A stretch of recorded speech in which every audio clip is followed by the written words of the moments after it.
There may be many human beings who may not be knowing or having a knowledge of the Quran or the Bible. So how can we decipher which of the two is right or who has copied from whom? The best test is the test of science. If we put these two scriptures to the test of science, we will know the difference of chalk and cheese.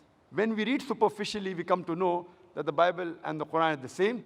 But if we do a research or we analyze it, we come to know that the difference of chalk and cheese. When we read the Bible, it's mentioned in the first book of the Bible, book of Genesis, chapter number 1, that Almighty God, He created the heaven and the earth in 6 days. And these 6 days are 24 hours days, mentioned in the Bible. The Quran too speaks about the creation of the universe and says Almighty God has created the heaven and the earth in 6 ayams. Ayam is plural of yom. One of the meaning of yom is a 24-hour day, but the other Arabic meaning of yom is a long period, an epoch. Today scientists, they say that our universe was created in billions of years. So to say it was created in 6 24-hour days is wrong. But the scientists have got no objection with the Quran when the Quran says the heaven and the earth were created in 6 ayams. That is, 6 long periods, without defining them to be restricted to 24 hours. Furthermore, it's mentioned in the Bible, in the first book of Genesis, chapter number 1, verse number 3 to 5, that Almighty God, He created the day and the night on the first day. And He created the light on the first day.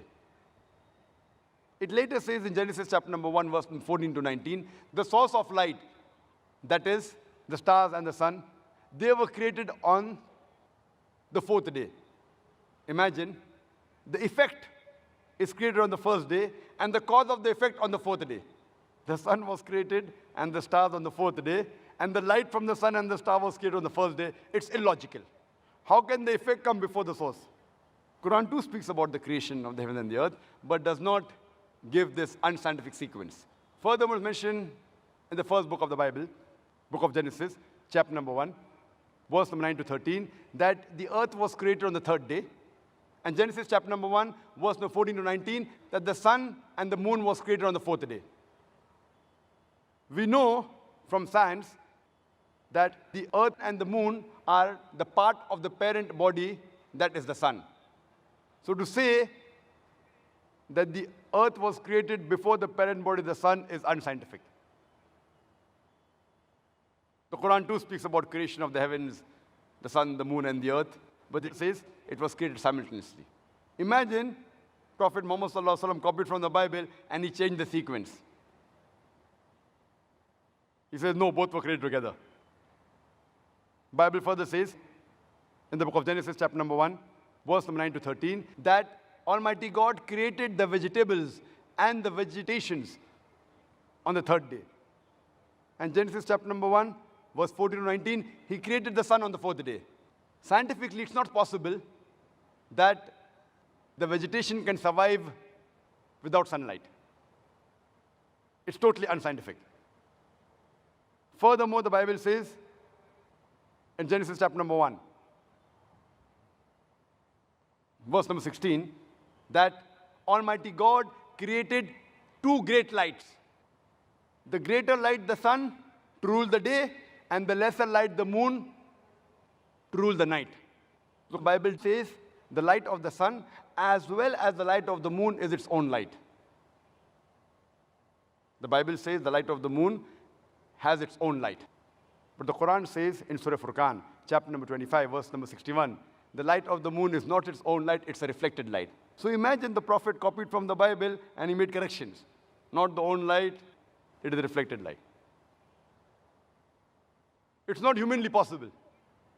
Only one who has this knowledge is Almighty God.